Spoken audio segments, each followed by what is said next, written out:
is Sarah Bernal. I'm the Urban Agriculture Program Lead here at the California Department of Food and Ag. This is a brand new program. So, I've started this job in September after being in urban agriculture for about 9 years. So I'm just really excited to have the opportunity to hopefully help support folks who are working in urban ag statewide. So this info session today is a public comment info session. That means that I'm here to present the draft of the request for applications for this program. And by saying, I really want to emphasize to everybody that this is the draft and that the entire goal of this meeting is for the public, for stakeholders such as yourselves, to hear about the program, to think about what you're hearing, and then to provide feedback, because I can still make edits to this framework. There are still opportunities to change things with eligibility, with what this program funds, with the duration of the funding. There's a lot of things that are still open for public comment. And so that's why we're here. So again, this is a draft of the request for applications. Please feel free to use the chat to put your comments into while the presentation is happening. The way that I was going to operate today is to run through the slide deck, which takes about 30 to 40 minutes. And then at the end, to go through all of the chat questions first. And then after we go through all the questions that are put in the chat, we'll open it up to live questions. Another thing that I really want to emphasize to folks is that I may not be able to answer your questions. Right now, the goal is to log all of the comments, to log all of the questions.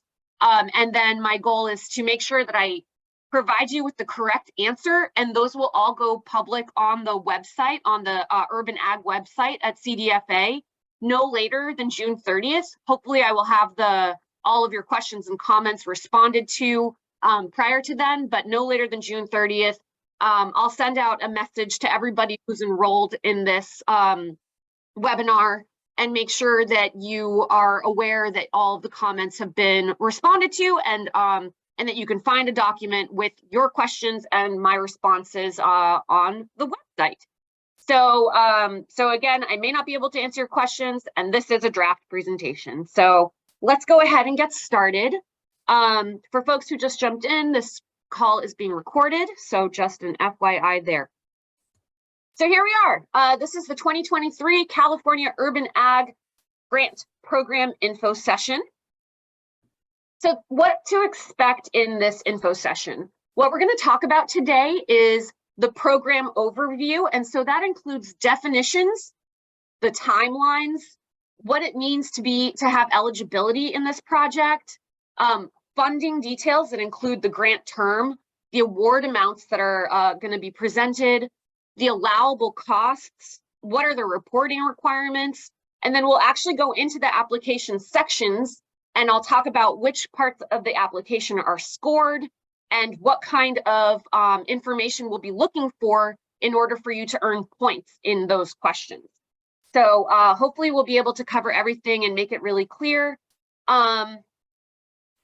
This public comment period is open until June 15th, which means that you can just send an email to caurbanag@cdfa.ca.gov, that email here on this slide, anytime by June 15th, with anything that maybe comes to mind after this presentation, or if you share this video with stakeholders, other friends of yours, they can submit public comment through June 15th. So one thing I wanted to highlight here is that during the application period, so once the RFA, once the request for applications is actually open to you to apply, which will happen after this public comment period and a few months later, we'll be hosting virtual office hours. And so that means that every Tuesday from 12 to 1, you can just pop into a Zoom link. It can be on your phone while you're in the field. It can be anytime. You don't have to show up exactly at 12. I'll just be in a room waiting for anyone who comes in between the hour of 12 to 1 every Tuesday to let people know that Please just ask any questions that you have, and I'll do my best to clarify anything about the application while you're working on it. Office hours will be available in both English and Spanish. And I really want to encourage people to pop in. There's no such thing as a bad question. So please, please, please feel free and comfortable to pop in anytime between 12 and 1 during the application period. The Zoom link will be on our website.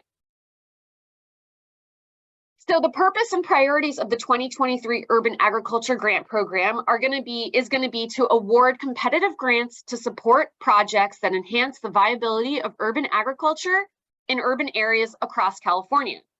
We have a few priorities, and so the priorities are going to be given to urban agriculture projects that are either led by or serving underserved communities, and we're going to be using the Cal EnviroScreen Disadvantaged Communities Toolkit. Tool, which is a map. So the Cal EnviroScreen tool is going to be the tool that we use to identify underserved, and the language that's used in Cal EnviroScreen is disadvantaged, but right here we have it as underserved. So sorry for the confusion there. But you can look at for your qualifications for priority status using the Cal EnviroScreen map. We'll also be prioritizing projects whose benefits expand beyond the individual benefit of the applicant, so that you're engaging with the broader community. And then also we will be prioritizing projects that clearly display the benefits of urban ag. And so I will actually be going into that, and you'll be able to hear a little list of what some of the benefits of urban ag are. But first, it's important for us to read through the definition of urban agriculture. So CDFA, California Department of Food and Ag, has this definition, which is urban agriculture refers to the cultivation, processing, and distribution of agricultural products in urban settings, including things like in-ground, small plot cultivation, raised beds, vertical production, warehouse farms, mushroom growing, urban forestry and tree care, community gardens, rooftop farms, hydroponic, aeroponic, and aquaponic facilities, and other innovations. Urban farmers and gardeners work amongst diverse populations to expand access to nutritious foods, foster community engagement, offer workforce development opportunities, educate communities about food and farming, and expand green spaces. And CDFA defines urban as a geographic area no more than 25 miles adjacent to or outside of an urbanized area, which has to contain a population of 50,000 people or more. And so, yes, projects will qualify that are either a population of 50,000 people or more, or 25 miles within the radius of a population of 50,000 people or more. So that will be a qualifier. So unfortunately, if you're 30 miles out of far away from a small city of 50,000, you would not qualify. So just keep that in mind. So the benefits of urban agriculture include building social capital and gathering communities, providing education and skills development, supplementing access to fresh food, cultivating agricultural literacy, performing ecosystem services, so that could be like beneficial habitat, supporting economic development, increasing food sovereignty, and I'll define that in the next slide, and then piloting an innovation in production. And so when I say innovation in production, we're just talking about new technologies that have been developed to grow food. So that's like that hydroponic, aeroponic, aquaponics, vertical growing, indoor warehouse growing, things like that are all considered innovations in production. So what is food sovereignty? It is the right of people to healthy and culturally appropriate food produced through ecologically sound and sustainable methods, and a people's right to define their own food and agricultural system. So the reason that I wanted to highlight food sovereignty is that it's different in that it does not need for produce to be for sale. So this program does not require that your program have a profit mindset. It can actually fund projects that do things that don't lead to produce being for sale. For example, the building of a community garden.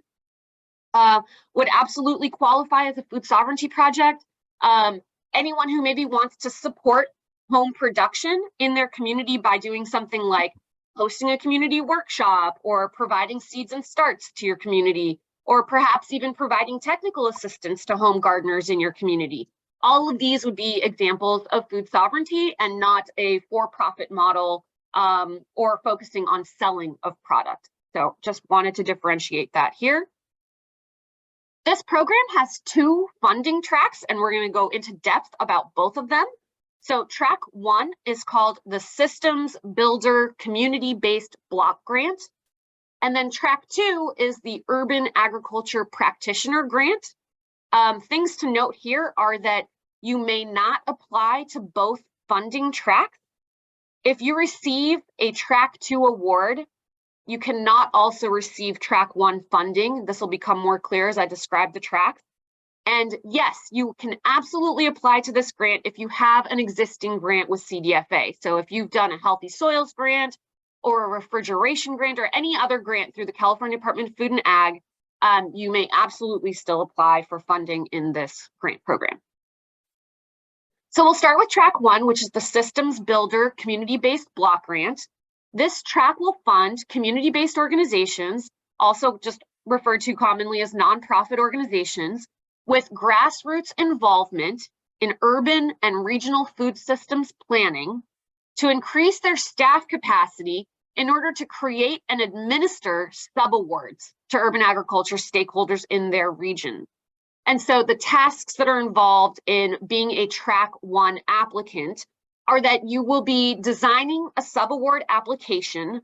The entire purpose of a subaward is to keep the application very simple, to make it accessible for stakeholders who don't have the capacity, time, what have you, to write a full grant to CDFA. They will be able to apply to track 1 awardees for subawards. A subaward application could be an interview. It doesn't even have to be a written application. It could be a written application, or it could be any other method that CBO, that community-based organization, sees fit for equitably determining what projects meet the criteria of urban agriculture as defined by CDFA. And so we went over those definitions just now. Another task that awardees will have is to develop a communication strategy to promote the subaward opportunity. And so that could be translating the opportunity into various languages that are prevalent in your region. It could be using radio or press, web-based media, hosting town halls, community gatherings, posting it to newsletters or listservs, and more. And then also, if desired, there is funding for you to employ a systems builder block grant staff person or to pay existing staff to take on this project. And then, of course, the ultimate goal is to distribute subawards to no less than 2 urban agricultures, but hopefully more. We would like to see multiple projects receive subawards through this this track. And so there is no maximum number of subawards that you may award. There are 5 regions plus statewide, so 6 areas that we will be looking to prioritize. And so a minimum of 1 nonprofit will be funded per each region, and a minimum of 1 community-based organization will be funded to provide subawards with statewide reach. And so the regions are the Sacramento Valley, which serves Sacramento, Stockton, the Bay Area, which includes San Jose, Oakland, and San Francisco. Fresno is a region, which is Fresno and Bakersfield. Los Angeles and San Diego are their own standalone regions, and then we have statewide. So let's say that you are a community-based organization in Chico, and you don't see Chico here, but you have lots of connections in Sacramento and Stockton. You can still apply to be a CBO as long as you are able to serve a majority of your subawards to the Sacramento Valley region or what have you, one of the qualifying regions. So definitely happy to answer questions more about that if there are any. So in terms of the eligibility for track 1, at this current moment, it is 501c3 nonprofits or California Native American tribes. And we are looking for organizations that have grassroots involvement in urban and regional food systems planning. So priority is going to be given to organizations that have led or participated in creating something like a food systems assessment, a greening plan, also sometimes referred to as a climate action plan, an urban agriculture assessment report, food policy developments or plans and strategies, or other related community-fed research that assesses the regional assets and needs of your area. The grant term is essentially, we're hoping to have funding in people's hands by April of 2024, and organizations will have through September of 2026 for a total of 29 months to spend their award funding. The funding range for track one, the minimum ask is $75,000 and the maximum ask is $400,000. I just want to state that we have about $6 million to distribute statewide, so we can kind of wrap our heads around how fast that goes in a state the size of California. The allowable costs for this track include the staffing that is needed to create, advertise, and administer subawards to underserved urban ag stakeholders in your region, providing no less than 2 subawards as a minimum. The subaward range will be from $5,000 all the way up to $60,000 per project. And subaward projects will include things like funding infrastructure for folks, equipment and supplies, workforce development, so that could be intern stipends or things like that. Providing funding to help with technical assistance, so that could be anything as widely varied as wanting someone to build a website so you can engage more broadly with your community, to coming up with a weed management plan and implementing that. Community engagement activities are fundable in this opportunity, as well as general operations, which includes a farmer's time. That is an eligible expense for a subaward. With regards to the reporting requirements for track one funded folks, an annual report will be required, which that means that after the first 12 months of your project, you'll write a little report, and you'll do that every 12 months thereafter. And then there will be a final report that covers the progress made during the entirety of the project. So that includes some data and results, all these things that will be discussed during the contract period of the grant, before funding is actually released. And the final report should act as a standalone document, kind of showing what happened with the funding. And then we're going to have quarterly check-ins, which is just going to be a Zoom call with me to see what's working, how CDFA can help support you better, and maybe if there's some lessons learned that can be shared between all of these CBOs in these major regions throughout the state, so that maybe we can have more of a collective voice in urban agriculture. And then evaluations will include maybe survey collection or other data collection that we'll all come to an agreement upon regarding interviews with subawardees. And all of those agreements happen again during the contract phase. So here's what the application looks like. These are the sections that are making up the application for track one. So there are all of these sections, and you'll note that some of them just have these little 2 dashes. That means that there are no points given in this section.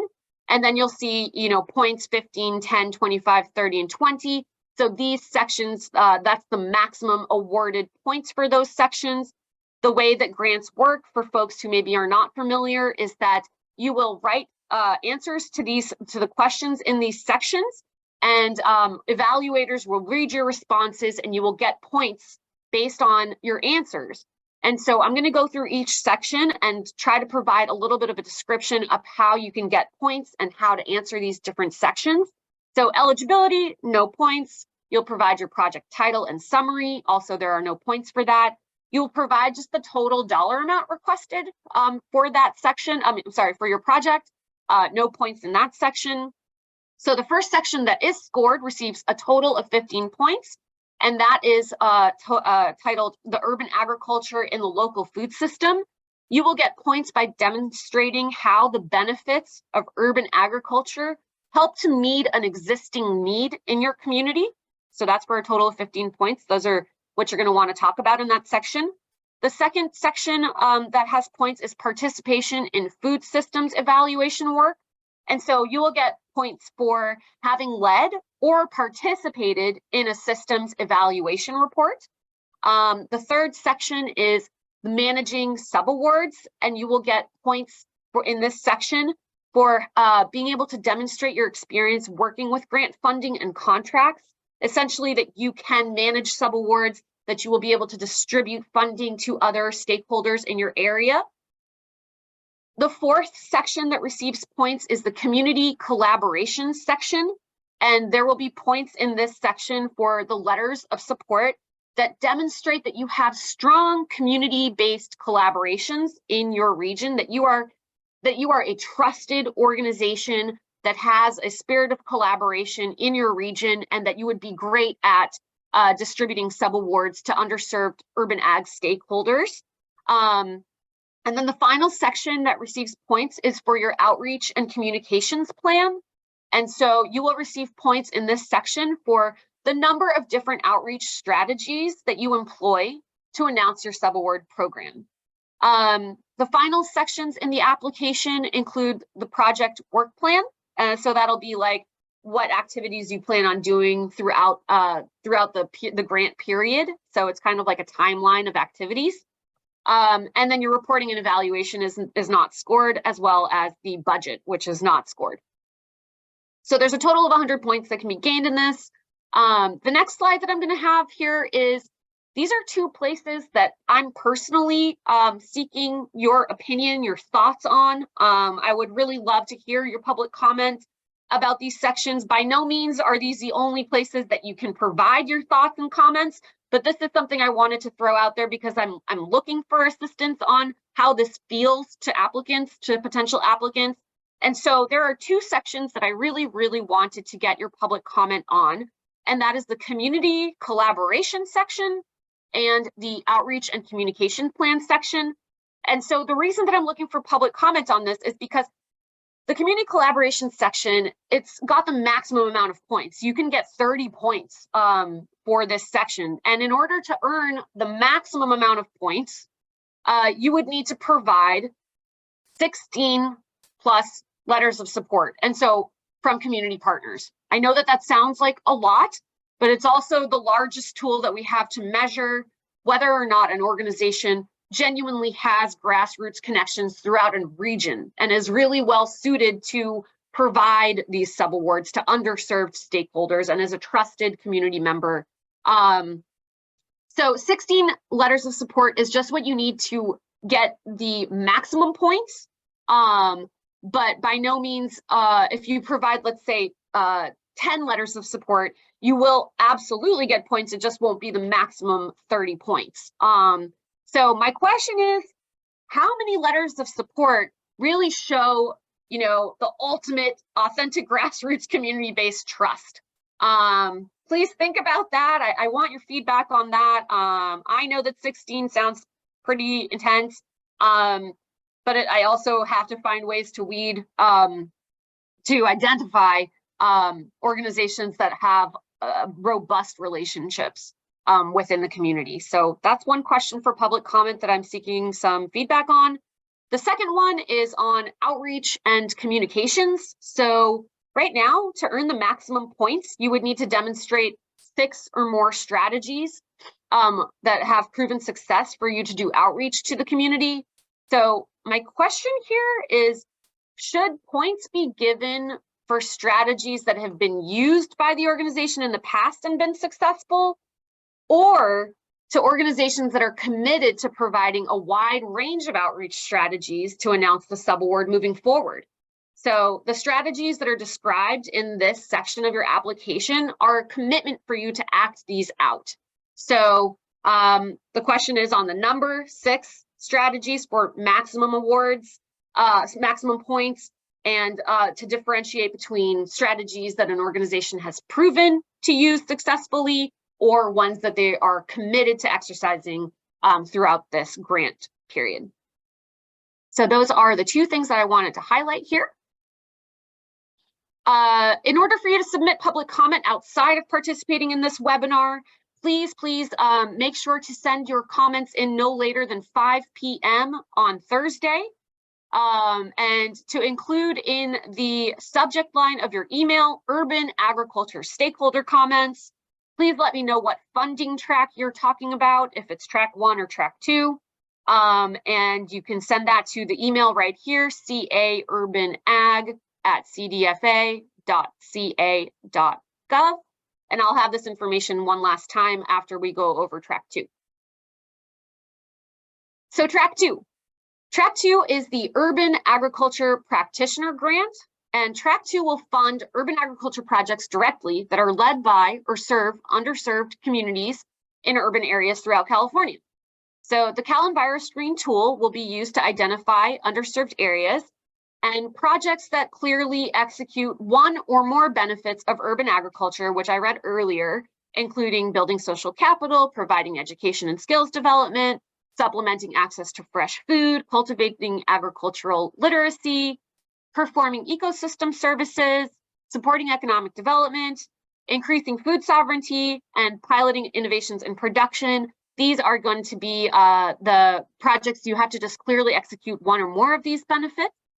Try to be inclusive and thinking outside of the box of just, pounds of produce harvested. There are so many other benefits that the work that you all do provide to our communities. So track 2, eligibility, you can be a for-profit business, you can be a nonprofit organization, or California Native American tribes are also all eligible entities for this track. The term of the grant is the same as track 1, so funding will be distributed April of 2024, and you will have that funding to spend through September of 2026, so a 29-month period. The award amount, the minimum amount to ask for is $75,000, and the maximum amount to ask for is $250,000. The allowable costs are meant to be as flexible as your needs are, and so the allowable costs for your for this track are to help you with infrastructure, equipment, supplies, community engagement, technical assistance, operations, and workforce development. You'll notice that this is the same list of allowable costs for subawards. So if you are an urban agriculture project and you know that you only need $50,000 or $60,000 or $5,000, please know that applying for a subaward to the organization in your region will be a much more simple application and ultimately will allow you for that flexibility between the 5K and the 60K subaward. But if you're looking for more, between 75 to 250,000, it's the same allowable cost. The reporting requirements for this are you will submit 5 to 10 photographs of the site, the project, the infrastructure that you plan to improve with grant funding. If your program is more about community engagement, then maybe the area that you plan on gathering community or some of the materials that you've created in terms of your community workshops or whatever it is that you choose to do. You'll also be submitting an annual report, which will cover the first 12 months and every 12 months after that. And then a final report, which will cover the progress made during the entirety of the project and will also act as a standalone document. So it's a story of what you've accomplished with the entire grant fund. And then the evaluation criteria, which includes survey collection, data collection, and all of those will be agreed upon during the contracts phase, which takes several months to close, because we'll go into all of the details about what data you want to collect. For example, of course, there are like pounds of produce harvested, but it could also be, linear feet of habitat restored, or it could be hours of volunteers engaged or workshops provided. The data is meant to reflect what your goals are through your project. So here's the application for track 2. These are all of the sections for the application for track 2. And I will go through it the same way I did with track 1. You'll notice that there are sections that have the dashes. There are no points for those sections. And then there's 5 sections that have points. So your eligibility criteria is not scored, project title and summary, project address, and the amount requested are all unscored. The first section that is scored receives 20 points, and that's for your project team. And in order to receive points for this section, we will be giving points for providing a clear description of team member roles, and we'll also be prioritizing team members that are made up of the community being served. So we would love to see organizations that have leadership coming from the community being served. They will receive more points for having community members that are also leaders in the organization and program. Section 2 that is scored, oops, sorry about that. Let me go back. Section 2 that is scored is the community needs section, and there will be points provided for clearly describing your community served and how your project meets an existing need that's in your community. The third scored section is your project description, and in this section there will be a template that is asking you to identify your project's strengths, what are your project's weaknesses, what are some opportunities, and what are some threats.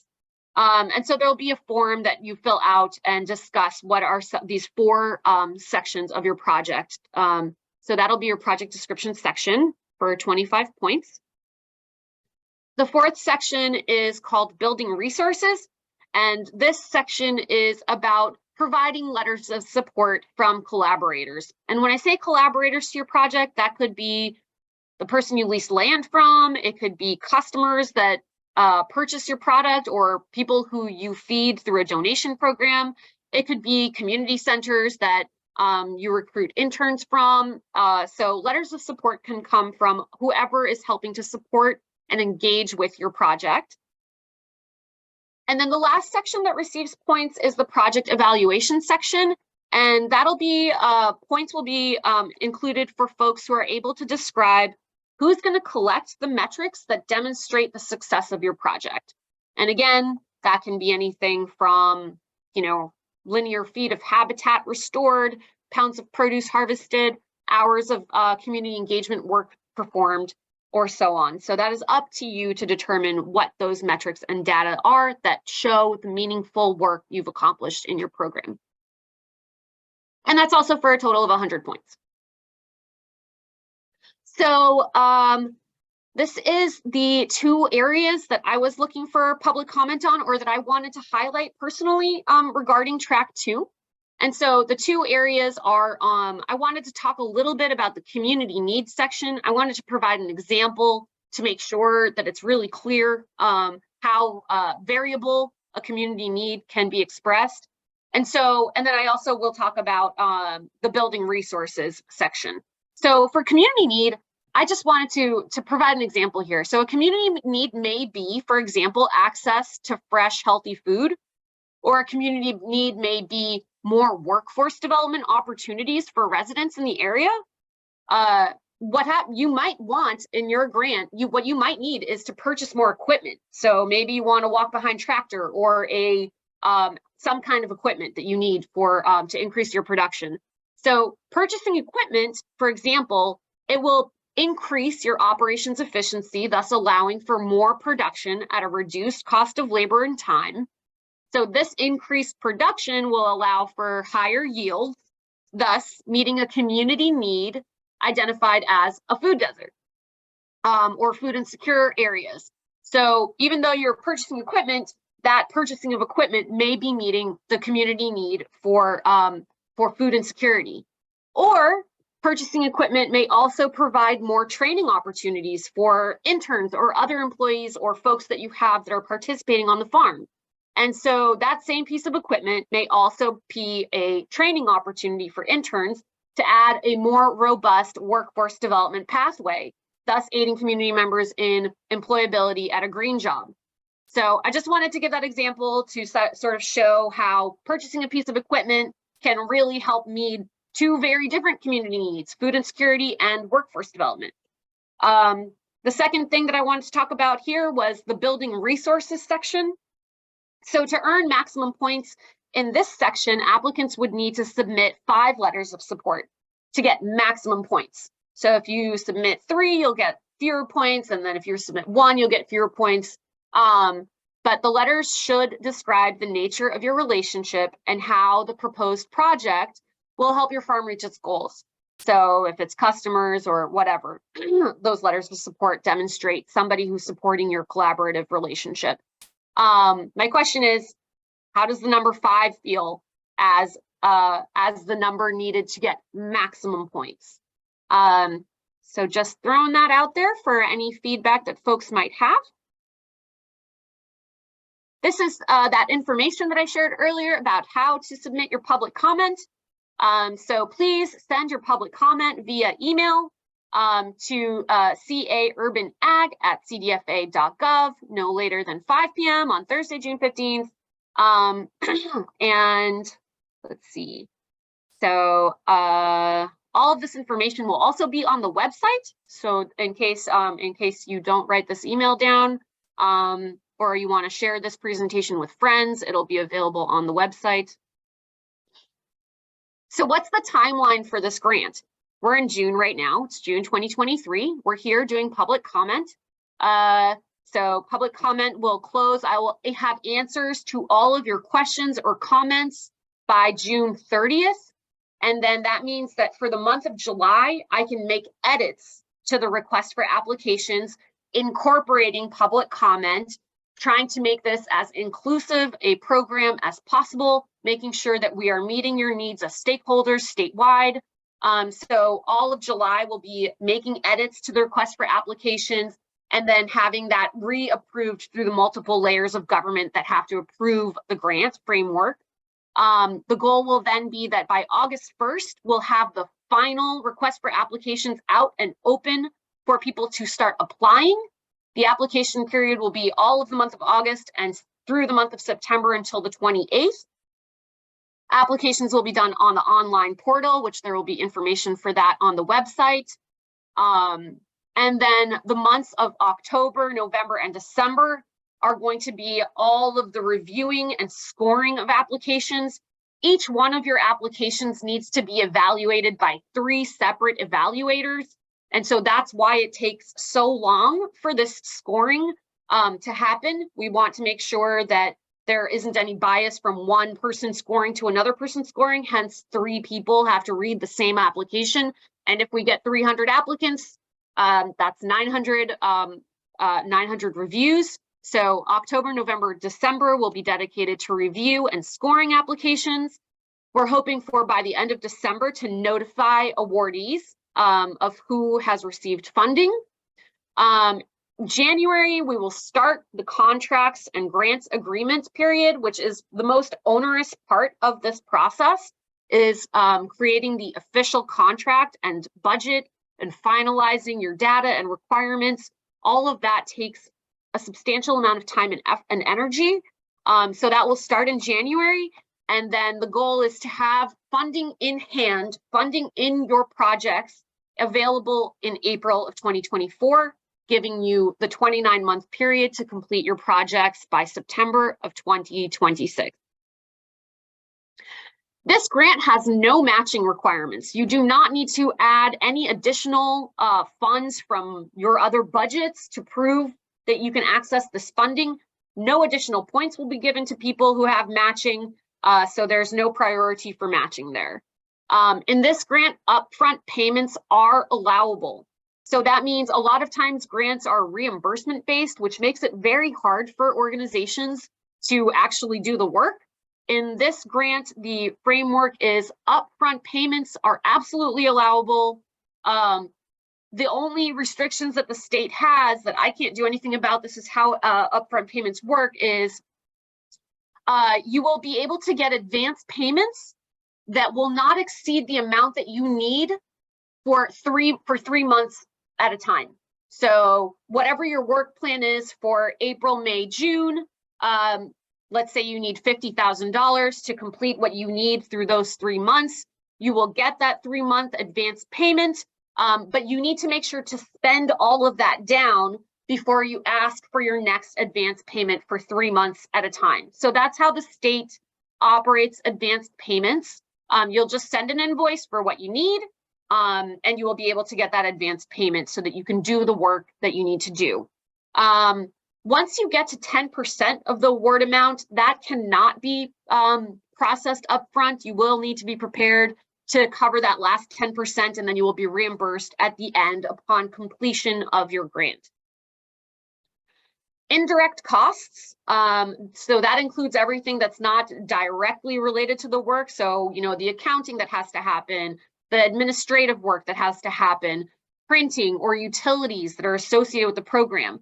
We are allowing up to 30% of total awards to be used for indirect costs. So that is, I really, really wanted to advocate for that because I know usually a lot of grants have lower amounts allowable. You don't have to go up to 30%, but it is allowable. So that is something for you to note. Okay, that's the end of those slides.